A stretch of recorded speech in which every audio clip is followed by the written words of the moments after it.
Sino ba si Coach Borge bago maging CEO ng Be Limitless Academy?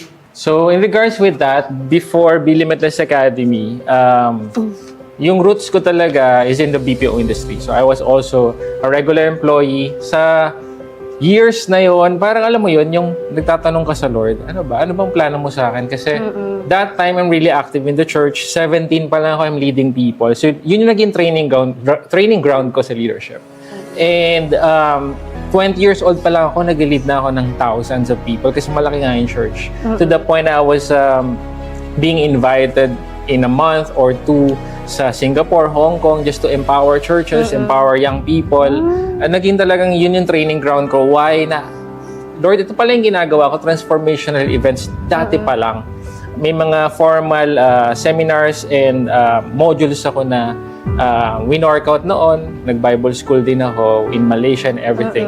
And doon na ako na-train talaga in really helping and empowering people na ang daming tao, hindi nila alam yung purpose nila. Ang daming tao na they're always in bondage and I myself naging bondage din ako. Of course, lahat naman tayo ang sinful nature natin. Lagi we always sin and everything.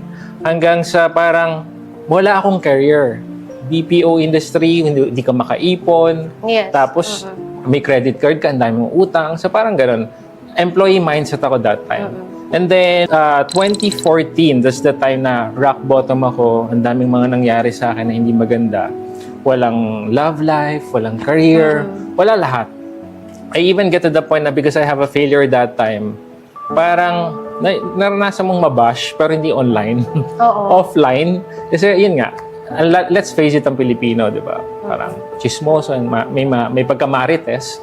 So parang I admit my failure pero nag-iiba yung istorya. Hanggang sa depressed ka, I was suicidal that time. Yun nga, wala ka ng everything. Everything was stripped away from you.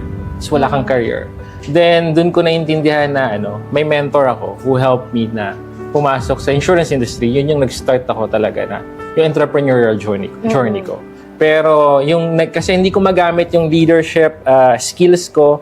Yung high income skills pala, dati ko pa nag-iintindihan na gagawa. Kasi introvert ako dati.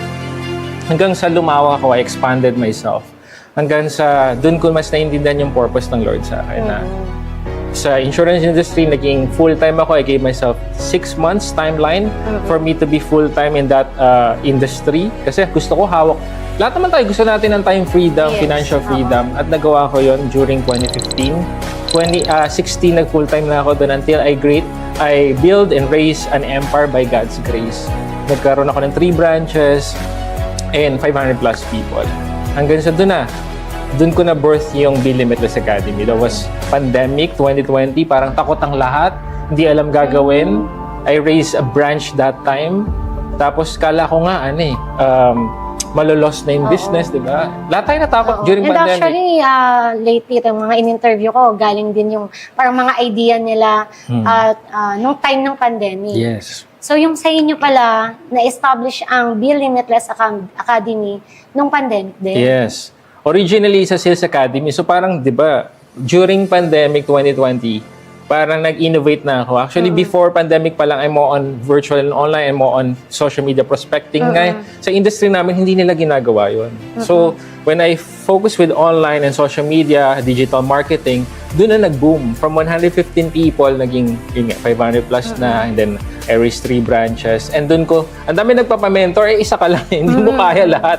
So, we do webinars together with the people that I raised up, ng mga superstars that time in my branch or the people that I mentor din sa ibang branches. Kasi pag punong-puno ka ng value, hindi ka madamot eh. Gusto mong i-share yung value, parang sumasabog ka sa sobrang value, you wanted to share to people, kahit minsan, maraming times, libre pa nga.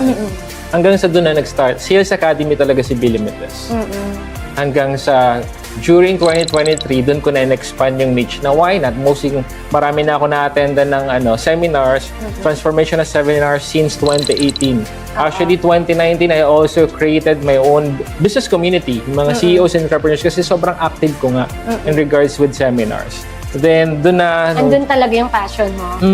Kasi, bata pa lang ako, I'm leading thousands na eh. napapadala pa abroad. So parang, why not I also do what my passion in terms of serving people, honoring God, sa marketplace na, sa business people na. So doon na nag-start.